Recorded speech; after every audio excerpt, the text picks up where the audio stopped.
Sir আপনি কি কারোর সাথে এঙ্গেজ? একটা কষায় থাপ্পড় মারবো ধরে। জি মেয়ে, ভালোবাসা, ভালো লাগা, এনগেজ, পছন্দ এগুলো কোত্থেকে শিখো? হ্যাঁ, কে শিখায় তোমাদের এগুলা? নাটক সিনেমা দেখো, রোমান্টিক নাটক দেখো না?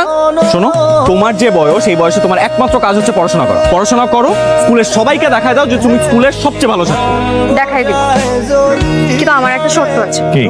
আমি যদি ঠিকঠাক মতন পড়াশোনা করে ভালো রেজাল্ট করতে পারি তাহলে আপনি আমার সাথে প্রেম করবেন।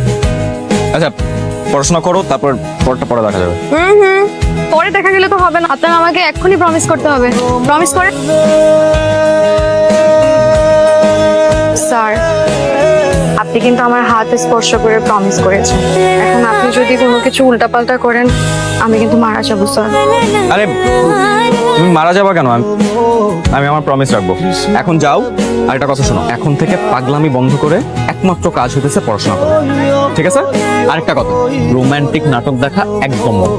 স্যার স্যার আরেকটা শর্ত ছিল, এখন থেকে প্রতিদিন 2 ঘন্টা আপনি আমার বাসায় এসে আমাকে পড়াবেন। এই না না না না, আমি টিউশন করাতে পারবো না। তোমার যদি কোনো হেল্প লাগে আমাকে স্কুলে বললে আমি স্কুলে পরে দেখা দিব সব। আরে স্কুলে এসব হবে না, আপনি আমার বাসায় এসেই পড়াবেন। আর আপনি আমাকে না পড়াতে আসেন আমি